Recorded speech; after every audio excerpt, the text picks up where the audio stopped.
Subscribe कीजिए Ajju education YouTube channel को latest education videos देखने के लिए। सबसे पहले नोटिफिकेशन प्राप्त करने के लिए बेल आइकन को ज़रूर दबाएं। तो दोस्तों, वीडियो को स्टार्ट करने से पहले मैं आपको एक बात बता देता हूं। आपको करना है अनअकैडमी का लर्निंग ऐप डाउनलोड, जिसके ऊपर मिलते हैं आपको फ्री में बेस्ट कोर्सेस।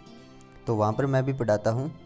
तो आपको अनअकैडमी का लर्निंग ऐप डाउनलोड करना है। उसके बाद में आपको उसके अंदर लॉगिन करना है। लॉगिन करने के बाद में आपके सामने सर्च बॉक्स दिखाई देगा, उसमें आपको मेरा नाम लिखना है अजय पाल।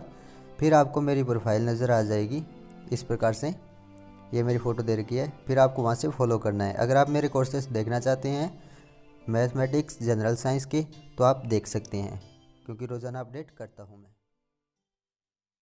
हाँ जी, नमस्कार दोस्तों, आप सभी का स्वागत है अज्जू एजुकेशन यूट्यूब चैनल पे। जिसने भी अभी तक चैनल को सब्सक्राइब नहीं किया तो जल्दी से चैनल को सब्सक्राइब कर दीजिए और साथ में दबा लीजिए बेल आइकन का बटन। तो दोस्तों, हम आपका रोज़ाना लेते हैं ऑनलाइन प्रैक्टिस टेस्ट। तो आज हम स्टार्ट करने जा रहे हैं ऑनलाइन प्रैक्टिस टेस्ट नंबर 7। इससे पहले हम आपके 6 टेस्ट ले चुके हैं। जिस भी कैंडिडेट ने अभी तक पिछले टेस्ट नहीं देखे हैं तो देख लीजिए, सभी के सभी अवेलेबल है इसी यूट्यूब चैनल पर, या आप इसी वीडियो के डिस्क्रिप्शन में लिंक दिया गया है, वहाँ से देख सकते हैं। तो चलिए दोस्तों, स्टार्ट करते हैं। आज का हमारा टेस्ट हो गया इल्यूमिनेशन से, यानी प्रदीप्ति से। जितने क्वेश्चन हैं वो सभी के सभी इसी चैप्टर से लिए गए हैं। तो सभी के सभी मोस्ट इंपॉर्टेंट है आप सभी के लिए, जो एग्ज़ाम में पूछे भी गए हैं बहुत बार। चलिए दोस्तों, स्टार्ट करते हैं। आप सभी से कहना चाहूँगा, वीडियो को स्टार्ट करने से पहले सबसे पहले आप इस टेस्ट को ज़्यादा से ज़्यादा शेयर कर दीजिए, ताकि ज़्यादा से ज़्यादा कैंडिडेट जुड़ सके।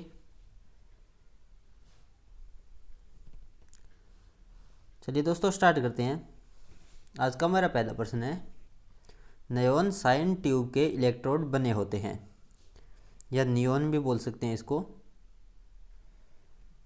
नियॉन साइन ट्यूब होती है तो उसके इलेक्ट्रोड किससे बने होते हैं? चांदी से, एल्यूमिनियम से, या लेड से, या लोहा, निकल और ताम्र, तीनों में से किसी से बने होते हैं? जल्दी से बता दीजिए कमेंट बॉक्स में टाइप करके। जो नियॉन साइन ट्यूब होती है या नियॉन साइन नली, उसके इलेक्ट्रोड किससे बने होते हैं? कुछ कैंडिडेट्स का जवाब सही आ रहा है। हाँ, तो दोस्तों इसका आंसर हो जाएगा डी, यानी लोहा, निकल और ताम्र से, इन तीनों में से किसी एक धातु से बने हुए होते हैं। कुछ नियॉन साइन ट्यूब होती है जिसके लोहे से बने होते हैं, और कुछ होती है जिनके निकल, और कुछ ऐसी नियॉन साइन ट्यूब्स होती हैं जिनके इलेक्ट्रोड है वो ताम्र से बने हुए होते हैं, या तांबे से बोल सकते हैं। अगला प्रश्न दोस्तों 2 नंबर, जल्दी से बता दीजिए कमेंट बॉक्स में टाइप करके। यदि एक 6 वोल्ट का लैंप है, यानी एक 6 वोल्ट पर कार्य करने वाला लैंप है, अगर हम उसको 240 वोल्ट के साथ संयोजित कर देते हैं तो क्या होगा? जैसे मान लो एक 6 वोल्ट पर कार्य करने वाला एक बल्ब है, अगर हम उसको 240 वोल्ट पर जोड़ देंगे तो क्या होगा? क्या लैंप फ्यूज़ हो जाएगा, या लैंप थोड़े समय तक जलेगा, या लैंप बिल्कुल भी नहीं जलेगा, या लैंप सामान्य रूप से जलेगा? जल्दी से बता दीजिए, आपको जैसा भी आंसर पता है कमेंट बॉक्स में टाइप करके।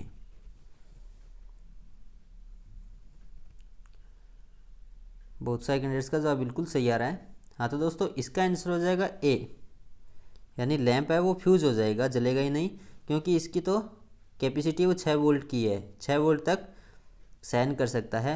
हम इसके ऊपर लोड दे रहे हैं 240 वोल्ट का, यानी सप्लाई 240 वोल्ट लगा रहे हैं, इसका मतलब ये फ्यूज़ हो जाएगा, ना तो जलेगा। अगला प्रश्न दोस्तों 3 नंबर, जल्दी से कमेंट बॉक्स में टाइप करके बता दीजिए। 2 फ्लोरोसेंट लैंप का जोड़ा जो समांतर में जुड़े हैं, तो उनको उपयोग करने का क्या लाभ होता है? यानी 2 फ्लोरोसेंट ट्यूब होती है, उनको अगर समांतर में जोड़ा गया है, जोड़े के रूप में दोनों को इकट्ठा जोड़ा गया है, तो उनका क्या लाभ होता है? जल्दी से बता दीजिए, जैसा भी आपको आंसर पता है। क्या परिपथ में शक्ति खर्च है वो शून्य होगा, या परिपथ का जो शक्ति गुणक है वो 0.5 अग्रगामी होगा, या परिपथ में कुल धारा का मान है वो शून्य होगा, या शक्ति गुणक इकाई होगा और लाइट है वो टिमटिमाहिट नहीं करेगी?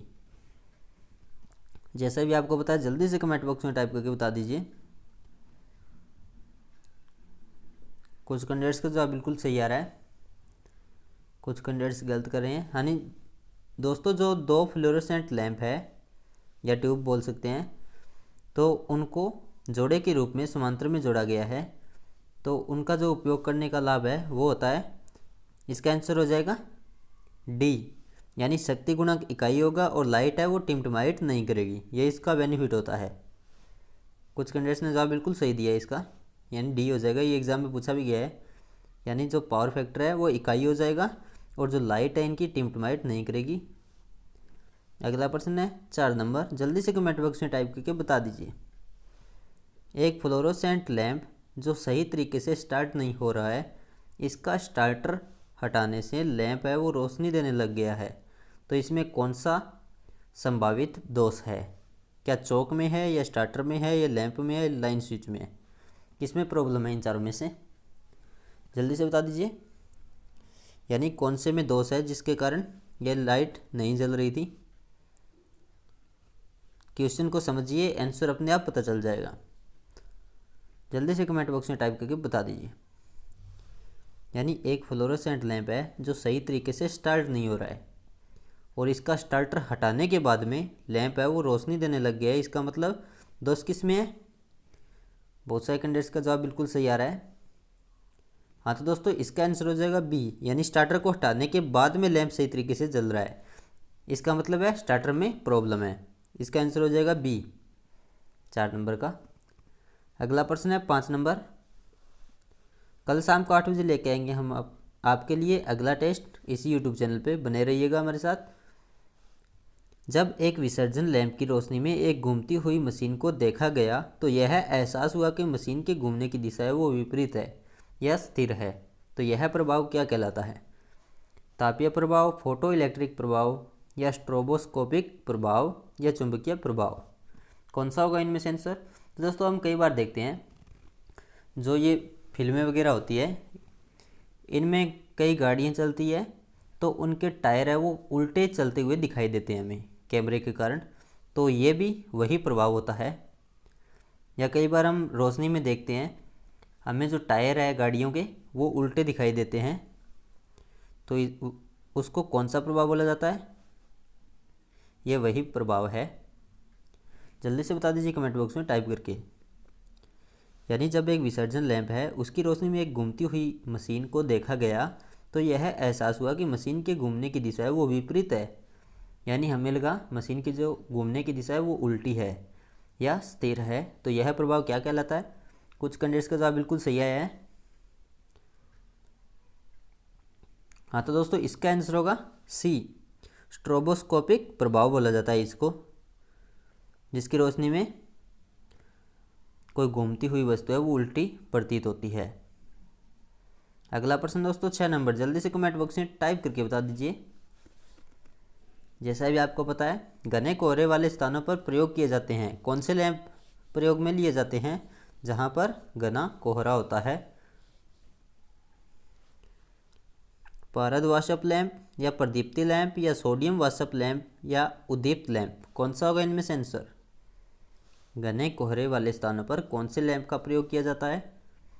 जल्दी से बता दीजिए जैसा भी आपको पता है।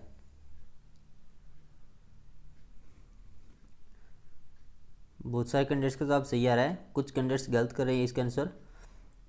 हाँ तो दोस्तों इसका आंसर हो जाएगा सी, यानी सोडियम वाष्प लैंप। घने कोहरे वाले स्थानों पर प्रयोग किए जाते हैं सोडियम वाष्प लैंप। इसकी जो लाइट है, लाइट का रंग पीला रंग होता है। अगला प्रश्न दोस्तों 7 नंबर, आजकल चौराहों पर हाई मास्ट लाइटों में प्रयोग किए जाते हैं सोडियम वाष्प लैंप, मेटल हैलाइड लैंप, या मरकरी वाष्प लैंप, या प्रदीप्ति लैंप? कौन सा होगा इनमें से आंसर? जल्दी से बता दीजिए जैसा भी आपको पता है। तो यहाँ पे टाइपिंग में गलती होगी दोस्तों, हेडलाइट होगा यहाँ पे। मेटल हेडलाइट लैंप, या मरकरी वाष्प लैंप, या प्रदीप्ति लैंप, या सोडियम वाष्प लैंप? कौन सा होगा? यानी जो बाज़ारों में चौराहे होते हैं वहाँ पर हाई मास्ट लाइटों का प्रयोग किया जाता है, तो उनमें कौन से लैंप लगे हुए होते हैं? जल्दी से बता दीजिए जैसा भी आपको पता है। यहाँ पे मेटल हेडलाइट लैंप है। बहुत सारे कैंडिडेट्स का जवाब सही आ रहा है। हाँ तो दोस्तों इसका आंसर हो जाएगा बी, मेटल हेडलाइट लैंप का प्रयोग किया जाता है चौराहों पर। अगला प्रश्न है 8 नंबर, जल्दी से कमेंट बॉक्स में टाइप करके बता दीजिए। आजकल सबसे कम विद्युत खर्च करने वाले व उच्च प्रकाश देने वाले लैंप प्रयोग किए जा रहे हैं।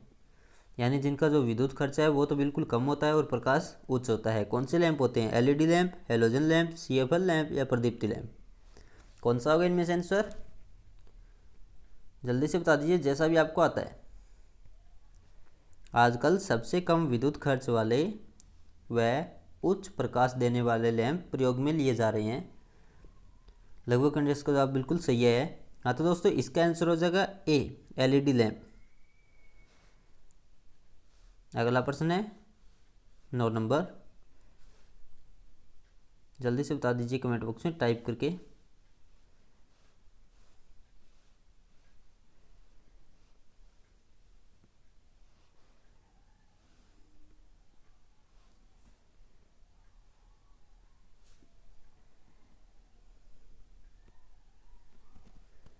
धातु तंतु लैंप में प्रयोग होता है नाइक्रोम का तार, ताम्र का तार या कार्बन या टंगस्टन। कौन सा होगा इनमें से आंसर? धातु तंतु लैंप में कौन सा तार प्रयोग में लिया जाता है? नाइक्रोम का तार, ताम्र तार, कार्बन या टंगस्टन यानी फिलामेंट के लिए। जल्दी से बता दीजिए। बहुत सारे कैंडिडेट्स का बिल्कुल सही है। तो दोस्तों इसका आंसर हो जाएगा डी, टंगस्टन का तार काम में लिया जाता है हमेशा तंतु लैंप में। अगला प्रश्न है 10 नंबर, जल्दी से बता दीजिए चालकता क्या होती है? धारा प्रवाह का विरोध या विद्युत दाब का माप या विद्युत धारा को प्रवाहित करने की योग्यता या विद्युत शक्ति। कौन सा होगा इनमें से आंसर? चालकता क्या होती है? धारा प्रवाह का विरोध होती है या विद्युत दाब का माप होती है या विद्युत धारा को प्रवाहित करने की योग्यता या सुगमता बोल सकते हैं या विद्युत शक्ति। कौन सा होगा इनमें से आंसर? जल्दी से बता दीजिए कमेंट बॉक्स में टाइप करके। तो दोस्तों अगर आपको आज का टेस्ट अच्छा लग रहा है प्लीज़ लाइक ज़रूर करने, क्योंकि जितने कैंडिडेट्स देख रहे हैं वो लाइक करते नहीं हैं, शायद उनको पसंद नहीं आ रहा होगा। चालकता क्या होती है? लगभग कैंडिडेट्स का जवाब बिल्कुल सही आया है। इसका आंसर हो जाएगा दोस्तों सी, यानी विद्युत धारा को प्रवाहित करने की योग्यता चालकता कहलाती है। अगला प्रश्न है 11 नंबर, जल्दी से बता दीजिए कमेंट बॉक्स में टाइप करके। बिल्कुल ही सिंपल सा क्वेश्चन है। एक 250 वोल्टता वाले लैंप का जो गर्म प्रतिरोध है वो 625 ओम है, तो इस लैंप द्वारा ली जाने वाली धारा एम्पियर में पूछी गई है कितनी होगी, और लैंप की शक्ति है वो कितनी होगी वाट में पूछी गई है। यानी हमें इसकी पावर निकालनी है और इसकी धारा निकालनी है कितनी होगी। हमें वोल्टेज और रेजिस्टेंस दे रखा है। कौन सा होगा इनमें से आंसर? निकाल के बता दीजिए जल्दी से जल्दी। इसका सूत्र बता देता हूँ, आपको पता ही होगा। आई बराबर में V बटे R। 250 में 625 का भाग देने पर आएंगे, निकालना है। जल्दी से बता दीजिए जैसा भी आपको पता है। कुछ कैंडिडेट्स का जवाब बिल्कुल सही आ रहा है।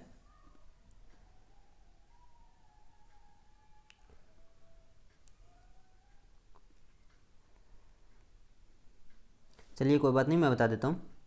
वोल्टेज दे रखी है 250 और जो रेजिस्टेंस है वो 625 ओम दे रखा है। यानी 250 में 625 का भाग देंगे तो इसका आंसर आ जाएगा 0.4 एम्पियर। यानी ये तो करंट हो गई, यानी 0.4 कौन से में है? बी वाले में है। इसका मतलब यही हो जाएगा इसका आंसर।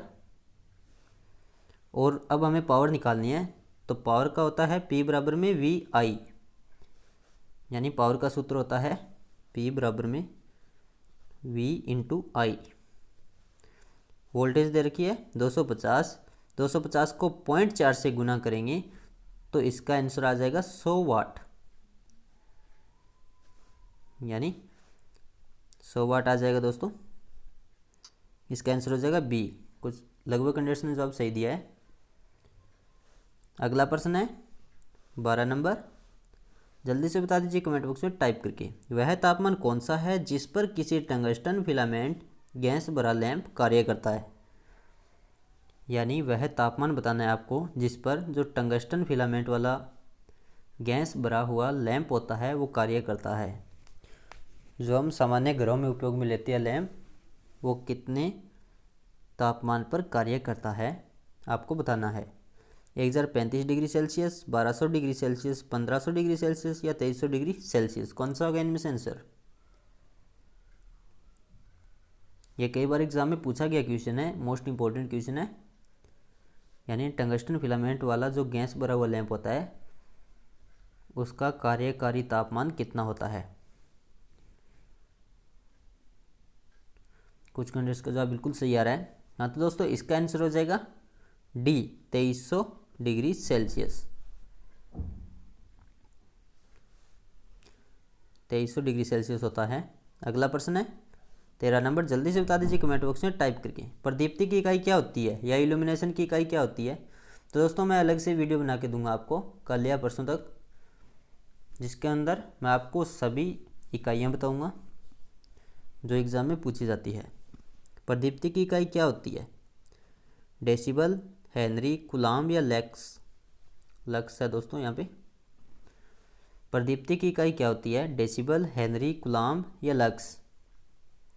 जल्दी से बता दीजिए कमेंट बॉक्स में टाइप करके, या इल्यूमिनेशन भी बोल सकते हैं इसको। इल्यूमिनेशन की इकाई क्या होती है कमेंट करके बता दीजिए।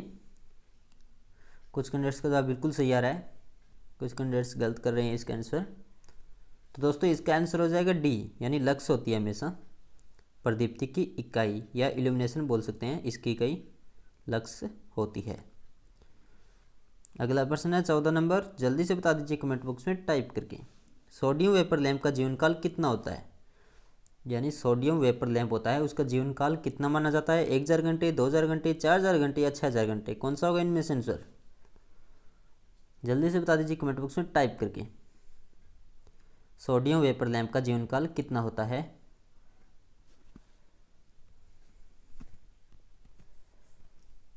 जैसा भी आपको पता है बता दीजिए कमेंट बॉक्स में टाइप करके।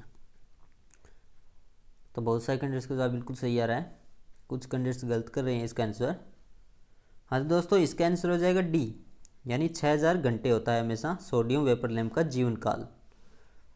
अगला प्रश्न दोस्तों 15 नंबर, आज का लास्ट एंड फाइनल क्वेश्चन, जल्दी से बता दीजिए कमेंट बॉक्स में टाइप करके, सोडियम लैंप द्वारा दिया गया प्रकाश का रंग कैसा होता है। यानी ये जो सोडियम लैंप होता है, सोडियम वेपर लैंप, इसके द्वारा जो प्रकाश उत्पन्न होता है उसका रंग कैसा होता है? पीला या हरा या सफ़ेद, पीला या नीला श्वेत, कौन सा होगा इनमें से आंसर? जल्दी से बता दीजिए जैसा भी आपको पता है। सोडियम लैंप द्वारा दिया गया प्रकाश का रंग कैसा होता है? बहुत सेकंड इसका जवाब सही आ रहा है। हाँ तो दोस्तों इसका आंसर हो जाएगा ए, पीला या हरा। यानी सोडियम वेपर लैंप होता है उसके द्वारा जो उत्पन्न प्रकाश का रंग होता है वो पीला या हरा होता है। तो दोस्तों अगर आज का टेस्ट आपको अच्छा लगा तो प्लीज़ कमेंट बॉक्स में टाइप करके ज़रूर बताएं कैसा लगा आपको टेस्ट, कितने % अच्छा लगा, और साथ में इस टेस्ट को लाइक ज़रूर करें और अपने अपने व्हाट्सएप ग्रुपों में इसे शेयर ज़रूर करना, क्योंकि कल शाम को 8 बजे हम आपके लिए लेकर आएंगे अगला टेस्ट इसी यूट्यूब चैनल अजू एजुकेशन पे। धन्यवाद दोस्तों, आप सभी का दिन शुभ रहे, आपका भरोसा हमारा साथ। जय हिंद, वंदे मातरम।